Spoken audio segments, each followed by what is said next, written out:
ಆತ್ಮೀಯ H16 news ಅರ್ಥಾತ್ ಸಿದ್ದರಾಮಯ್ಯಗೆ ಸ್ವಾಗತ. ನಾನು ನಿಮ್ಮವ MI ಅಥವಾ ಮಲ್ಲಪ್ಪ ಜೋತಾವರ್. ಆದ್ಮೇಲೆ ವಿಶೇಷವಾಗಿ ಧರ್ಮಸ್ಥಳದ ಬಗ್ಗೆ ಸಾಕಷ್ಟು ಮಾತಾಡ್ತಾ ಇರ್ತೀವಿ ಮತ್ತು ಮಾತಾಡೋದು ಅನಿವಾರ್ಯದ ಕಾರಣ ಇಷ್ಟ. ಅಲ್ಲೇ ನಡೆದಂಥ ನಿರಂತರ ಹತ್ಯೆಗಳು, ಅವುಗಳು ಮುಚ್ಚಾಕುವಂಥ ಪ್ರಯತ್ನಗಳು ಅಂಥೇಳಿ ನಿಮ್ಗೆ ಸಾಕಷ್ಟು ಸಲ ಹೇಳಿದ್ರು, ಹೇಳಿಯೂ ಆಗ್ಯದ. ಇವತ್ತು ಒಂದಿಷ್ಟು ಅದರ ಮುಂದುವರೆದು ಏನಪ್ಪ ಅಂತಂದ್ರೆ, ವಿಶೇಷವಾಗಿ ನಮ್ಮ ಮೀಡಿಯಾ, ಅದರಲ್ಲೂ ಮುಖ್ಯವಾಗಿ ರಿಪಬ್ಲಿಕ್ ಇಂಡಿಯಾ ಆಗಿರ್ಬೋದು, ರಂಗಣ್ಣವ್ರ ಪಬ್ಲಿಕ್ ಆಗಿರ್ಬೋದು, public T V, Rakesh Shetty ಅವರ ಪವರ್ ಆಗಿರ್ಬೋದು, ಅಜಿತ್ ಹನುಮಕ್ಕನವರ ನಿಮಗೆ ಗೊತ್ತದ ಈ ಶಾರ್ನೆಟ್ಟದ ಈ ಸುವರ್ಣ ಮಾಧ್ಯಮ ಆಗಿರ್ಬೋದು.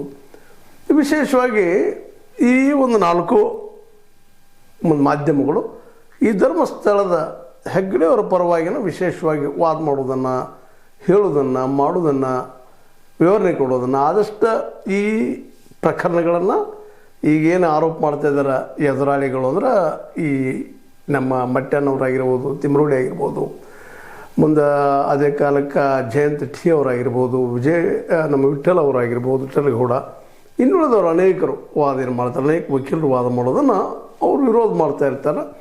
ಅದರಲ್ಲೂ ಬಾಲನಂತ ಇತ್ತೀಚೆಗೆ ವಕೀಲರು ಇನ್ನೂ ಜಬರ್ದಸ್ತಾಗಿ ವಾದ ಮಾಡ್ತಾ ಇದ್ದಾರೆ, ಸುಪ್ರೀಂ ಕೋರ್ಟ್ ವಕೀಲರು.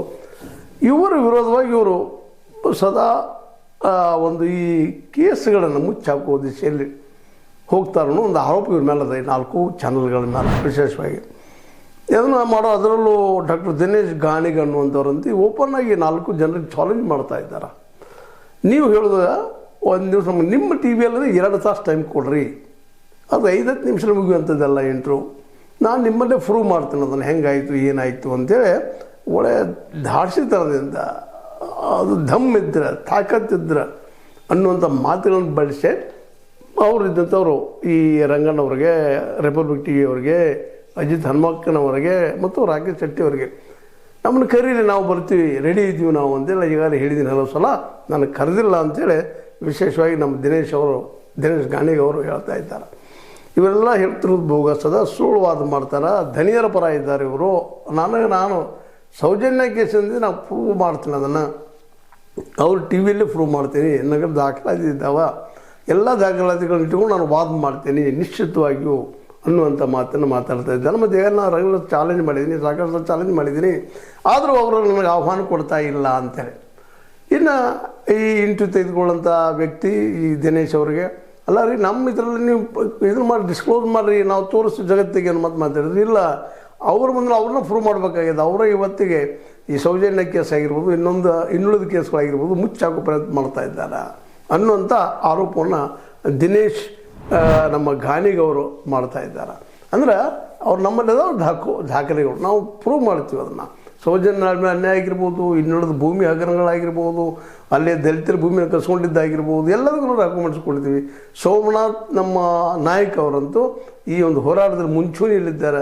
ಇವರನ್ನು ಯಾಕೆ ಕರೆಸಿ ಮಾತಾಡ್ತಿಲ್ಲ, ನಮ್ಮನ್ನು ಯಾಕೆ ಕರೆಸಿ ಮಾತಾಡ್ತಿಲ್ಲ, ನಾವು ರೆಡಿ ಇದ್ದೀವಿ ಅಂತೇಳಿ.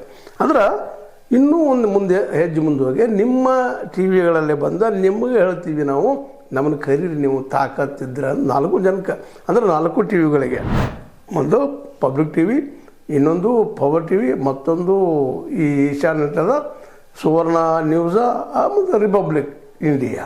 ಇವು 4 ಏನಪ್ಪ ಅಂತಂದ್ರೆ ದಿಶಾಬುಲ್ ಮಾಡ್ತಾ ಇದ್ದಾವ, ದಾರಿ ತಪ್ಪಿಸ್ತಾ ಇದ್ದಾವ. ಮಂದಿ ಎಷ್ಟು ದಿವಸ ಮುಚ್ಚಿಟ್ಟರು ಅದನ್ನು ನೀವು ದಾರಿ ತಪ್ಪಿಸಿದ್ರು ಒಂದಿನ ಸತ್ಯ ಹೊರಗೆ ಬರ್ತದೆ ಅನ್ನೋ ಮಾತನ್ನು ಸ್ಪಷ್ಟವಾಗಿ ಹೇಳ್ತಾ ಇದ್ದಾರೆ. ಸ್ವತಂತ್ರವಾದ ಮೀಡಿಯಾಗೆ ಬೇಕಾಗಿರುವುದು ಸ್ವತಂತ್ರ ಧ್ವನಿ. ಆ ಸ್ವತಂತ್ರ ಧ್ವನಿ ಉಳಿಸಲು ನೀವು ಮಾಡಬೇಕಾದದ್ದು ಇಷ್ಟೇ. ಅದೇನಪ್ಪಾ ಅಂತಂತಂದ್ರೆ, ನಿಮ್ಮ ಕೈಲಾದಷ್ಟು ಸಹಾಯ ಈ ಚಾನಲ್ಗೆ ಮಾಡಿ ಹಾಗೂ ನಿಮ್ಮ ಧ್ವನಿಯನ್ನು ಕಾಪಾಡಿಕೊಳ್ಳಿ. ಅದಕ್ಕಿಂತ ಪರಿಹಾರ ಒಂದು, ಯಾವ SIT ಆಯಿತು ಏನಾಯಿತು ಎಲ್ಲ ನಾವು ಹೇಳಿದ್ವಿ ಇಲ್ಲಿವರೆಗೆ. SIT ಬಂದಿತ್ತು ಅಂತ ದಿಶಾ ಬದಲು ಮಾಡ್ಕೊಂಡು ಹೊಂಟಿತ್ತು. ಇವತ್ತು CBI ಆಗ್ಯದ, ಮತ್ತೊಂದು ಆಗಿದೆ. ಎಲ್ಲನೂ ದಿಶಾಬೋಲಾಗುವಂಥದ್ದು ಅಥವಾ ಅದನ್ನು ಸತ್ಯ ಹುಡುಕುವಂಥ ಸಾಹಸ ಮಾಡಿದ್ದು ಸಾಧ್ಯ ಆಗಿಲ್ಲ.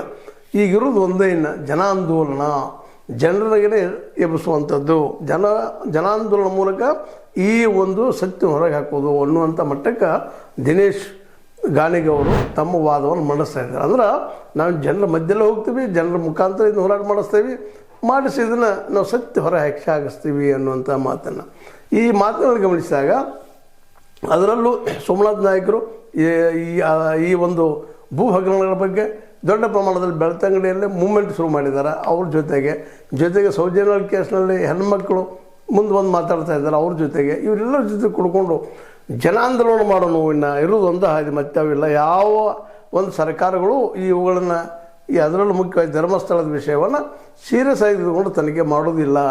ಯಾವುದು SIT ಮಾಡಬೇಕಾಗಿತ್ತು ಅದು ಸಹಿತ ಇವತ್ತಿನವರೆಗೆ ಮಾಡ್ತಾ ಇಲ್ಲ. ಇನ್ನೂ ಅದು ಹೆಚ್ಚಿಗೆ ದಿಶಾಬೂಲ್ ಮಾಡುವಂಥ ದಿಶೆಯಲ್ಲಿ ಹೋಗೋದನ್ನು ನೋಡಿದ್ರೆ, ಮತ್ತೊಂದು ಕಡೆ ಹೋಗೋದನ್ನು ನೋಡಿದ್ರೆ ಮೋಸ್ಟ್ಲಿ ನ್ಯಾಯ ಸಿಗುವುದಿಲ್ಲ. ಏನೇಳಿದ್ರು ಜನರ ಮೂಲಕನ ಜನಾಂದೋಲನ ಮಾಡಿ ನಾವು ಇವತ್ತು ಈ ಒಂದು ದೊಡ್ಡ ಹಗರಣಗಳ ಒಂದು ಸರಮಾರಿಯನ್ನು ಜನರ ಮುಂದೆ ಇಡಬೇಕಾಗಿದೆ ಅಂತ ಹೇಳ್ತಾ ಇದ್ದಾರೆ. ದಿನೇಶ್ ಅವರು ಸೌಜನ್ಯ ಒಂದೇ ಅಲ್ಲ, ಈ ಆತ್ಮಹತ್ಯೆ ಅಷ್ಟಲ್ಲ, ಇನ್ನೂ ಅನೇಕರಾಗಿದ್ದಾವೆ, ತನಿಖೆ ಆಗಬೇಕು.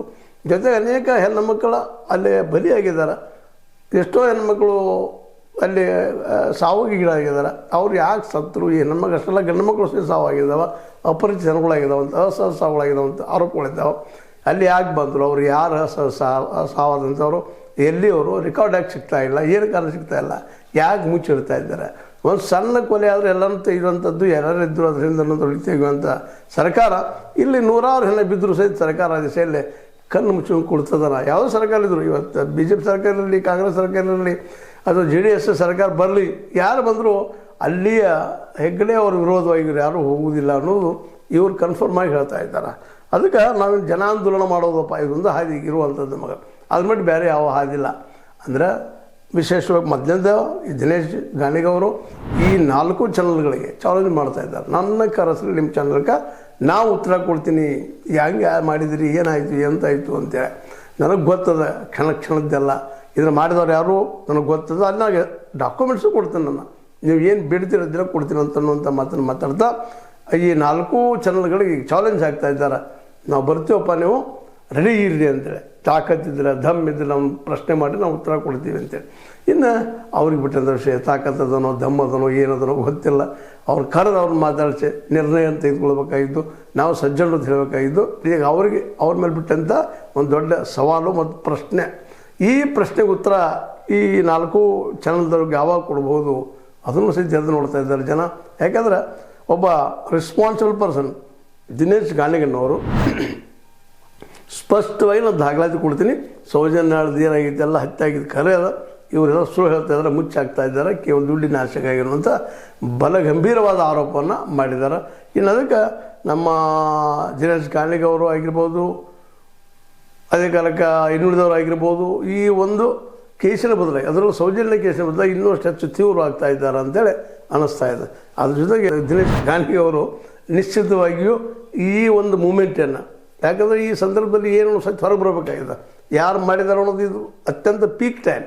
ಅದಕ್ಕೆ ಗಾಣಿಗವರಂತೆ ಸ್ವಚ್ಛಾಗಿ ಹೇಳ್ತಾ ಇದ್ದಾರೆ, 4 ಚಾನಲ್ಗಳು ನಾನು ಬರ್ತೀನಿ, ನನ್ನನ್ನು ನೀವು ಒಪ್ಪಿಸ್ರಿ, ನಾನು ನಿಮ್ಗೆ ಒಪ್ಪಿಸ್ತೀನಿ, 2 ಥರ ಒಂದು ಆಗ್ತದೆ, ನಾನು ನಿಮ್ಗೆ ಕನ್ವಿನ್ಸ್ ಮಾಡಿ ಕೊಡ್ತೀನಿ, ನಾನು ನಿಶ್ಚಿತವಾಗಿಯೂ ಏನು ನಡೆದದ ಅನ್ನುವಂಥ ಮಾತನ್ನು ಅವ್ರು ಹೇಳ್ತಾ ಇದ್ದಾರೆ. ಮತ್ತು ತಾಕತ್ತಿದ್ದನ್ನು ಕರೀರಿ ಅನ್ನುವಂಥ ಮಾತನ್ನು ಸೇರಿಸ್ತಾ ಇದ್ದಾರೆ.